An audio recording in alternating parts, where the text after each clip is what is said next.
Continuamos revisando algunos conceptos de lógica inferencial. Se había hablado sobre razonamientos deductivos como inferencia. Un razonamiento deductivo puede escribirse en lenguaje natural, en lenguaje formal. Se puede ver su validez en el lenguaje natural, y era necesario aprender los métodos de validación. El método de validación que hemos estado viendo en los últimos videos ha sido el de las tablas veritativas y la prueba formal de invalidez, llamado también el método abreviado. Hay un tercer método que es llamado la prueba formal de validez, y en algunos textos se le conoce con el nombre de método directo. Ese método directo utiliza las leyes de inferencia, llamadas aquí las implicaciones notables, del cual hablaré en este video. Hablaré de cada una de estas implicaciones notables, mostrar algunos ejemplos para que el estudiante, al dominar toda esta parte, será capaz de demostrar a través de la prueba formal de validez cómo partir desde las premisas y a través de esas leyes de inferencia, que son inferencias elementales, llegar a la conclusión, llegar formalmente. Eso le llaman la demostración formal, el método directo o demostración formal. También hay un método indirecto, que es el cuarto y último método que se hablará en estos videos, con el que se finalizan estos videos, y es la reducción al absurdo, pero siempre usando las leyes de inferencia, que aquí le llamo las implicaciones notables. Eso es lo que justamente vamos a ver en este video, las implicaciones notables. ¿Qué es la demostración directa de un razonamiento? Demostrar directamente un razonamiento es, a través de una serie de pasos, usando leyes elementales, llegar a la conclusión. Bien, existen algunos razonamientos válidos, o que son llamados leyes lógicas. Estas leyes lógicas sirven para demostrar un razonamiento en particular, no solamente su validez, sino de que, sabiendo de que un razonamiento es válido, utilizar estas leyes paso a paso para llegar de las premisas a la conclusión. Aquí en esta guía le estoy dando el nombre de implicaciones notables a estas leyes de inferencia, y puedo citar 13 de ellas. Ahí las vemos: modus ponens, modus tollens, modus tollendo ponens, ley conjuntiva, ley simplificativa, aditiva, silogismo condicional, ley de transposición, ley de traslación, ley de Morgan, dilema constructivo, destructivo, y finalizando con la ley del condicional.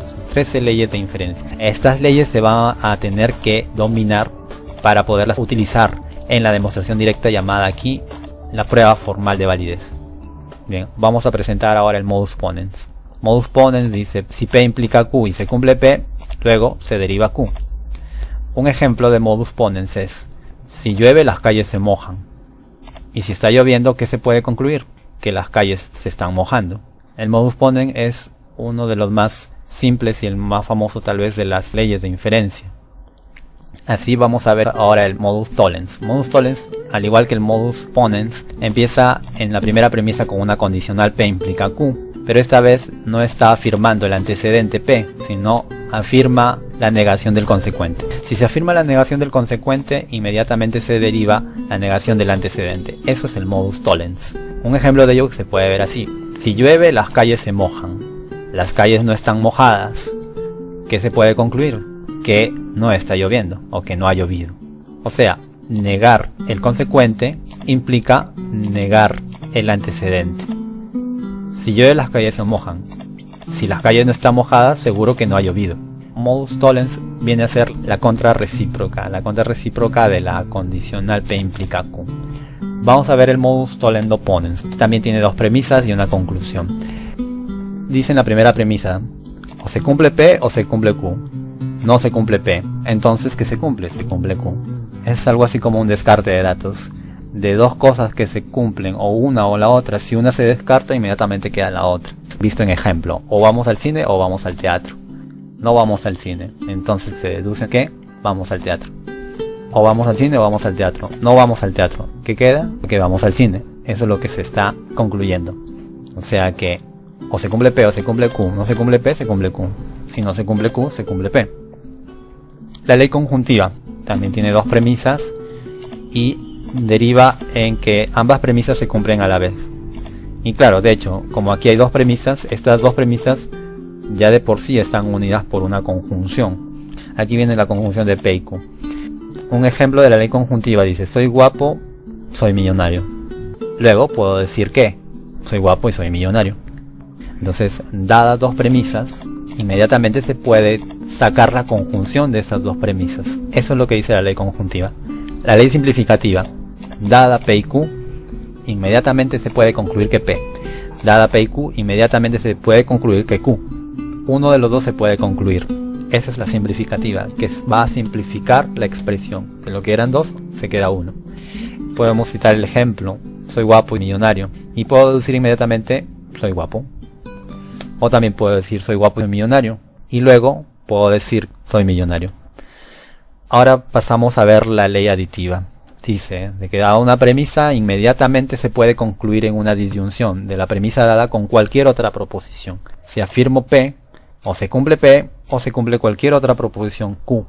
Y si se cumple una premisa Q, puedo concluir que se cumple una premisa Q o una premisa P. El ejemplo que voy al cine, luego puedo decir con absoluta seguridad que o voy al cine o voy al teatro. El ejemplo 1.9 dice, voy al teatro. Luego puedo decir que voy al cine o voy al teatro. La ley aditiva significa adicionar una proposición a la que ya tenemos existente. Se puede adicionar, pero siempre con la disyunción. Jamás se podrá adicionar con una conjunción. El silogismo condicional. Si se cumple P, se cumple Q. Si se cumple Q, se cumple R. Por lo tanto, si se cumple P, se cumple R. Eso se llama transitividad. Lo vemos más claramente en este ejemplo. Si llueve, las calles se mojan. Si las calles se mojan, me resbalo. Luego se concluye de que si llueve, me resbalo. ¿Sí? Pueden notar ahí la transitividad, cómo se conecta desde P hacia Q y luego desde Q hacia R. P hacia Q, de Q hacia R, luego de P hacia R. Es lo que tenemos siempre en la conclusión. El silogismo condicional también es conocido como silogismo hipotético, pero siempre es una ley transitiva. Y luego están las leyes de transposición, traslación y de Morgan. Se pueden citar ejemplos sobre esto, pero por la premura de tiempo estoy solamente citándolas. Ahora vemos la ley de transposición. Si P implica Q, entonces se puede afirmar que la negación de Q implica la negación de P. Y si se cumple que la negación de Q implica la negación de P, entonces se puede afirmar que P implica Q. Si nos damos cuenta, en la A y en la B tienen similar forma, porque de la premisa lleva a esta conclusión y de la conclusión lleva a la premisa. Y además observamos de que el antecedente P se intercambia en la segunda posición y Q se intercambia en la primera posición. Por eso se le llama transposición. Se transponen los términos, se intercambian de lugar, siempre acompañados con la negación. O sea, para poderlo intercambiar de lugar, simplemente le agregamos la negación a cada uno de ellos. Lo mismo que si niego la negación de Q, estoy afirmando Q. Y si niego la negación de P, estoy afirmando P. La ley de traslación se puede demostrar su validez a través de las tablas veritativas o si no del método abreviado. Yo recomiendo que con el método abreviado pueden, de hecho yo mismo he podido comprobarlo. La ley de traslación dice de que si se cumple P y Q y esto implica R, entonces se puede concluir que P implica Q, entonces R. Y que si se cumple P, entonces Q y R, entonces se puede concluir que P y Q implica R. Las leyes de Morgan. Dada la negación de la disyunción de P y Q, entonces se puede afirmar la conjunción de ambas negadas. Lo mismo acá también. Si se niega la conjunción de P y Q, entonces se transforma en la disyunción de ambas negadas. La disyunción se transforma en conjunción y la conjunción se transforma en disyunción, y siempre pasando el conectivo de la negación a cada uno de los componentes.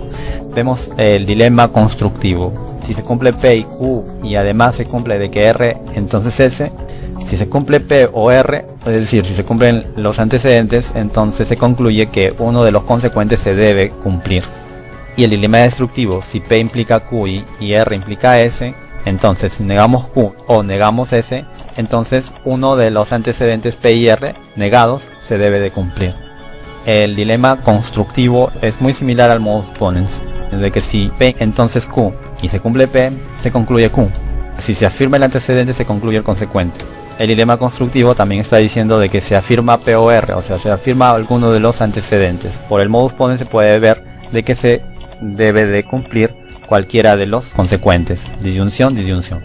Y el dilema destructivo está diciendo de que si se niega Q, y se niega S, entonces se puede afirmar de que se niega P o se niega R, uno de los dos. Esto es muy similar, de hecho ha salido como consecuencia de la ley de transposición, en el que si suponemos la negación del consecuente podemos afirmar la negación del antecedente. Así entonces acá se están afirmando los antecedentes, negados obviamente. Ahora finalizamos con la ley del condicional. Si P implica Q, podemos afirmar negación de P o Q. Y si se cumple la negación de P o Q, también podemos afirmar P entonces Q. P entonces Q me lleva a la disyunción, y la disyunción de negación de P o Q me lleva a la implicación de P con Q. Entonces, en la ley del condicional se ha tomado de la misma fórmula que en la lógica proposicional. Toda implicación siempre se puede expresar como una disyunción. Hasta aquí doy por finalizada la lección de este video. En el siguiente vamos a ver ya en detalle cómo transformar premisas en conclusiones, la demostración directa de razonamientos con el uso de la prueba formal de validez, con el uso de las implicaciones notables que hemos visto en esta lección. Así que atentos al siguiente video. Será lo más importante de esta serie de videos que estoy presentando sobre inferencia lógica.